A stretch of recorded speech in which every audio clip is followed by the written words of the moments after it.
বিভূতিভূষণ বন্দ্যোপাধ্যায় রচিত তালনবমী গল্পের প্রথম পাঠে পঞ্চম শ্রেণীর শিক্ষার্থীদের স্বাগত জানাই। আমরা গল্পের সূচনাতেই গল্পের রচয়িতা বিভূতিভূষণ বন্দ্যোপাধ্যায় সম্বন্ধে দু চার কথা আলোচনা করব। বিভূতিভূষণ বন্দ্যোপাধ্যায়ের জন্ম হয় 1894 খ্রিস্টাব্দে। জন্মস্থান বনগ্রাম, 24 পরগনা। তার উল্লেখযোগ্য বই পথের পাঁচালী, আরণ্যক, অপরাজিত, ইছামতি, দেবযান, আদর্শ হিন্দু হোটেল, দৃষ্টিপ্রদীপ, কিন্নর দল ইত্যাদি। কিশোরদের জন্য রচিত অভিযান বিষয়ক রচনা চাঁদের পাহাড়। তার মৃত্যু হয় 1950 খ্রিস্টাব্দে। মৃত্যুর পরে 1951 সালে তাকে মরণোত্তর রবীন্দ্র পুরস্কার প্রদান করা হয়। পাঠ্য গল্পটি তার তালনবমী নামক বই থেকে নেওয়া হয়েছে। আমরা এবার মূল গল্পে প্রবেশ করব। তালনবমী, বিভূতিভূষণ বন্দ্যোপাধ্যায়। তালনবমী হচ্ছে এক ধরনের ব্রত। ভাদ্র মাসের শুক্লপক্ষের নবমী তিথি গ্রাম বাংলায় তালনবমী তিথি হিসেবে জনপ্রিয়। এটা বাংলা ভাদ্র মাসের ব্রত। ভাদ্র মাসের শুক্ল নবমী তিথিতে, অর্থাৎ ভাদ্র মাসের যে শুক্ল নবমী তিথি, তখন এই ব্রত পালন করা হয়। বিষ্ণুকে তাল ফল দান করে এই ব্রত পালিত হয়। দেবতা বিষ্ণুকে তাল থেকে তৈরি নানা খাবার নৈবেদ্য রূপে দান করা হয় এবং তার ব্রত পালন করা হয়। এই ব্রত অনুষ্ঠানে নিমন্ত্রিত ব্যক্তিদের তাল থেকে তৈরি বিভিন্ন খাবার পরিবেশন করা হয়। আমাদের এই গল্পের নামও তালনবমী। তাহলে তালনবমী সম্বন্ধে আমাদের একটা ধারণা হলো। এবার আমরা মূল গল্পে প্রবেশ করব। ঝমঝম বর্ষা। বর্ষাকালের যেরকম বৃষ্টি হয়, সেই বর্ষার কথা বলা হচ্ছে। বর্ষা মানে বাদল। ভাদ্র মাসের দিন। ভাদ্র মাস, শরৎ ঋতুর প্রথম মাস হচ্ছে ভাদ্র মাস। ভাদ্র আশ্বিন এই 2 মাস শরৎকাল। আষাঢ় শ্রাবণের পরেই আসে ভাদ্র মাস। তার ফলে এই ভাদ্র মাসেও কিন্তু শ্রাবণ মাসের যেহেতু পরবর্তী সময়, তখনও কিন্তু ভালোই বৃষ্টি হয়। মাঝে মাঝে বৃষ্টি কমে, পরিচ্ছন্ন পরিষ্কার আকাশ দেখতে পাই, আবার মাঝে মাঝে খুবই বৃষ্টি হয়। ভাদ্র মাস তাহলে বাংলা বছরের 5ম মাস। এই মাস শরৎ ঋতুর অন্তর্গত। ভাদ্র মাসের দিন। আজ দিন 15 ধরে বর্ষা নেমেছে। তার আর বিরামও নেই, বিশ্রামও নেই। ক্ষুদিরাম ভট্টাচার্যের বাড়ি আজ 2 দিন হাঁড়ি চড়েনি। 15 দিন ধরে বৃষ্টি নেমেছে, টানা 15 দিন ধরে বৃষ্টি হচ্ছে। বলছে বিরামও নেই, বিশ্রামও নেই, বিরতি নেই। বিরাম নেই মানে বিরতি নেই, ছেদ নেই, এক টানা বৃষ্টি হয়ে চলেছে, কোনো বিশ্রাম নেই, জিরানো নেই। ক্ষুদিরাম ভট্টাচার্যের বাড়ি আজ 2 দিন হাঁড়ি চড়েনি। হাঁড়ি চড়েনি মানে রান্না হয়নি। ক্ষুদিরাম ভট্টাচার্য বলে এক ব্যক্তি, তার বাড়ি আজ 2 দিন হাঁড়ি চড়েনি। হাঁড়ি চড়েনি বলতে যেটা বললাম, ভাত বা কোনো খাদ্যদ্রব্য রান্না হয়নি। ক্ষুদিরাম সামান্য আয়ের গৃহস্থ। গৃহস্থ মানে গৃহী, সংসারী লোক, যে ঘরে থাকে। সামান্য আয়ের অর্থাৎ কম রোজগারে, কম উপার্জনের। ক্ষুদিরাম সামান্য আয়ের গৃহস্থ, অর্থাৎ ক্ষুদিরাম হলো কম রোজগারে বা কম উপার্জনের গৃহী বা সংসারী লোক। জমিজমার সামান্য কিছু আয় এবং 2-4 ঘর শিষ্য যজমানের বাড়ি ঘুরে ঘুরে কায় ক্লেশে সংসার চলে। যজমান হচ্ছে পূজারী, যার মঙ্গলের জন্য পুজো বা যজ্ঞ করেন। কায় ক্লেশ মানে কষ্টে সৃষ্টে, কষ্টে সৃষ্টে সংসার চলে।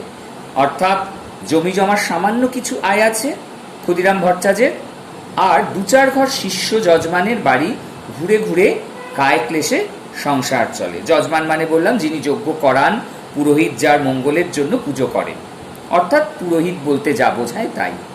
এই ভীষণ বর্ষায় গ্রামের কত গৃহস্থের বাড়িতেই পুত্র কন্যা অনাহারে আছে।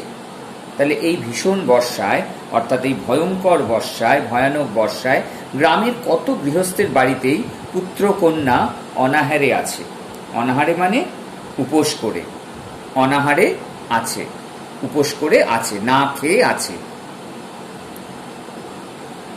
ক্ষুদিরাম তো সামান্য গৃহস্থ মাত্র। তাহলে ক্ষুদিরামও হলো সেই সামান্য গৃহস্থ মাত্র।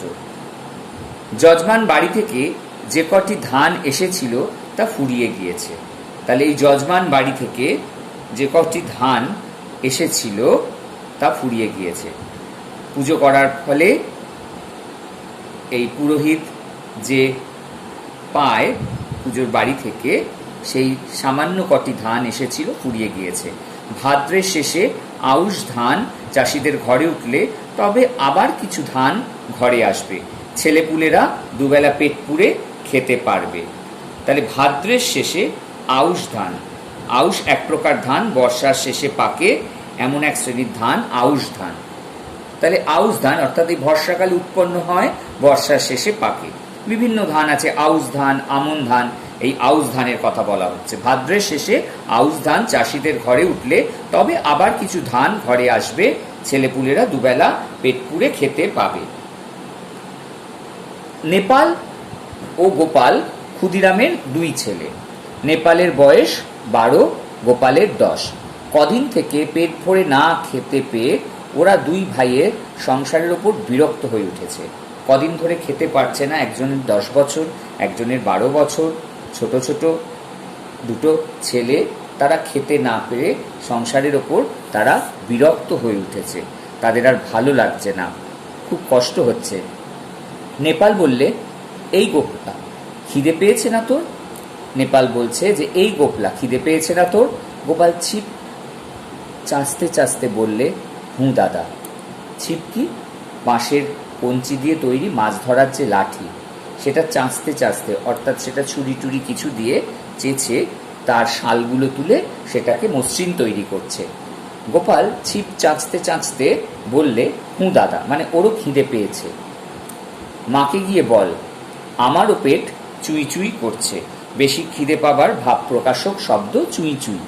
খুব খিদে পেলে আমরা বলি চুই চুই করছে, সেটা হচ্ছে অতিরিক্ত খিদে পাবার ভাব প্রকাশক শব্দ চুই চুই। মাকে গিয়ে বল, আমারও পেট চুই চুই করছে। মা বকে, তুমি যাও দাদা। তাহলে মা বকবে, দাদাকে যেতে বলছে। বকুক গে, আমার নাম করে মাকে বলতে পারবি না?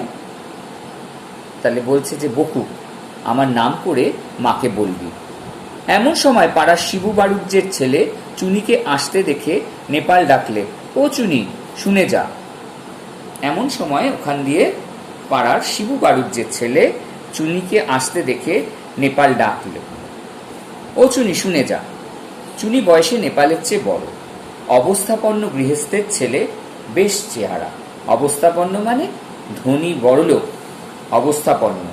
এর আগে আমরা দেখেছিলাম যে ক্ষুদিরাম সামান্য আয়ের লোক, সামান্য আয়ের গৃহস্থ, অর্থাৎ তার অবস্থা ভালো নেই। আর চুনি হচ্ছে অবস্থাপন্ন, ধনী বড়লোক, ধনী মানুষের কথা বলা হচ্ছে, ধনী গৃহস্থের ছেলে, বেশ চেহারা। নেপালের ডাকে সে ওদের উঠোনে বেড়ার কাছে দাঁড়িয়ে বলল, কি, আয় না ভেতরে। ভেতরে ডাকলো তাকে। না, যাব না, বেলা যাচ্ছে।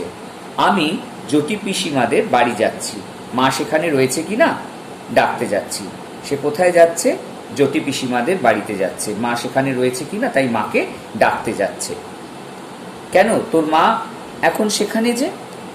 প্রশ্ন করছে, কেন তোর মা এখন সেখানে যে? সেখানে কেন, কি করছে? ওদের ডাল ভাঙতে গিয়েছে। তাল নবমীর বেদ তো আসছে এই মঙ্গলবার, ওদের বাড়ি লোকজন খাবে, ডাল ভাঙতে গেছে। ডাল দিয়ে কিছু হবে, ডালের কোনো পদ, সেই ডাল ভাঙতে গেছে, অর্থাৎ পেশাই করে গুঁড়ো করতে গেছে। তালনবমীর বেত্ত আসছে এই মঙ্গলবার। বেত্ত মানে ব্রত, ব্রত শব্দের কথ্য রূপ। তাহলে পুণ্য লাভের জন্য গৃহস্থ বাড়িতে অনুষ্ঠিত যে ধর্মকর্ম তাকে বলা হয় ব্রত। তাহলে বেত্ত অর্থাৎ ব্রতর কথ্য রূপ। এখানে গ্রাম বাংলায় এই ধরনের ভাবে কথা বলা হয়। ব্রত শব্দের কথ্য রূপ হচ্ছে বেত্ত। পুণ্য লাভের উদ্দেশ্যে আমি যেটা বললাম, ধর্মীয় নিয়ম, পুজো অর্চনা বা অনুষ্ঠান পালন করা হয়, তাকেই ব্রত বলা হয়। তাই বলছে, কি বলছে চুনি, যে তালনবমীর বেত্ত আসছে এই মঙ্গলবার, ওদের বাড়ি লোকজন খাবে। সত্যি? তা জানিস নে বুঝি, আমাদের বাড়ির সবাইকে নেমন্তন্ন করবে, গায়েও বলবে। তাহলে ওদের বাড়ির সবাইকে নেমন্তন্ন করবে, গায়েও বলবে। গায়ে মানে গ্রাম, গ্রামেও বলবে। তাই বলছে গায়েও বলবে। আমাদেরও করবে? প্রশ্ন করছে যে আমাদেরও করবে, অর্থাৎ সে ক্ষুদিরাম ভট্টাচার্যের ছেলেরা প্রশ্ন করছে যে তাদেরও বলবে কিনা। সবাইকে যখন নেমন্তন্ন করবে, তোদের কি বাদ দেবে? তোদেরকেও বলবে। এই কথা বলছে চুনি। চুনি চলে গেলে নেপাল ছোট ভাইকে বললে, আজ কি বার রে? তা তুই কি জানিস? আজ শুক্রবার বোধ হয়, মঙ্গলবারে নেমন্তন্ন। গোপাল বললে, কি মজা না দাদা? ভাবছে ওদেরও নেমন্তন্ন করবে, তাই বলছে কি মজা না দাদা। চুপ করে থাক, তোর বুদ্ধিশুদ্ধি নেই। তালনবমীর বেত্তয় তালের বড়া করে, তুই জানিস? তাহলে তালনবমীর বেত্তয় অর্থাৎ তালনবমীর ব্রতয় তালের বড়া করে। সেই বলছে, তুই কি জানিস? তুই জানিস? সে কথা বলছে। গোপাল সেটা জানতো না, কিন্তু দাদার মুখে শুনে খুব খুশি হয়ে উঠল। সত্যি তা যদি হয়, তবে সে সুখাদ্য খাবার সম্ভাবনা বহু দূরবর্তী নয়, ঘনিয়ে এসেছে কাছে। তাহলে বহু দূরবর্তী মানে অনেক দূর, সে কথা বলছে, অনেক দূরের নয়।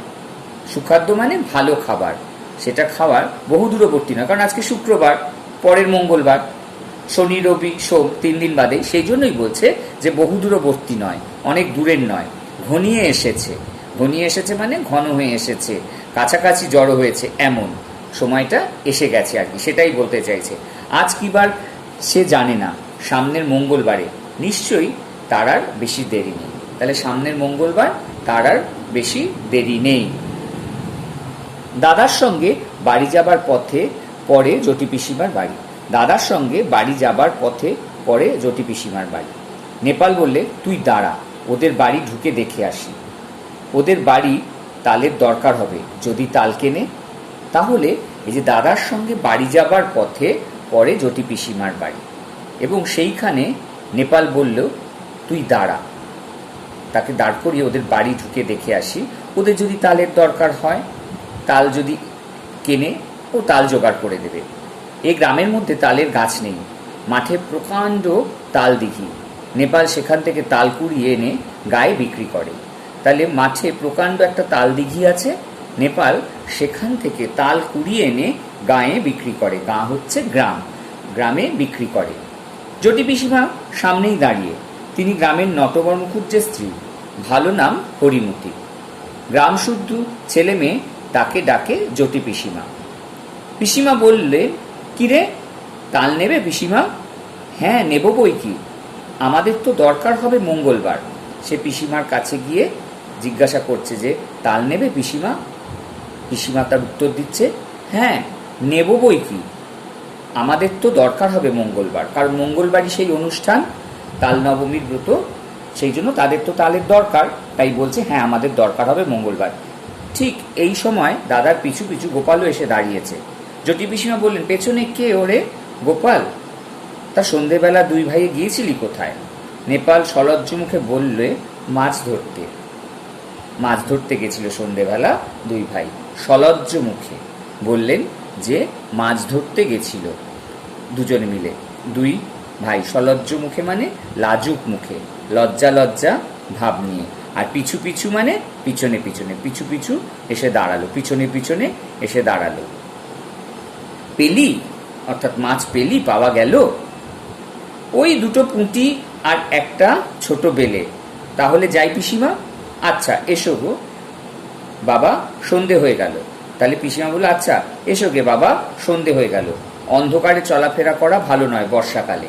গ্রামের অন্ধকারে, বর্ষাকালে গ্রামে অন্ধকারে চলাফেরা ভালো নয়, কারণ জল কাদা হয়ে যায়, সাপটাপ বেরোয়, সেই জন্য বলছে অন্ধকারে চলাফেরা ভালো নয় বর্ষাকালে। তালনবমী বিভূতিভূষণ বন্দ্যোপাধ্যায় রচিত গল্পের প্রথম পাঠ এই পর্যন্তই।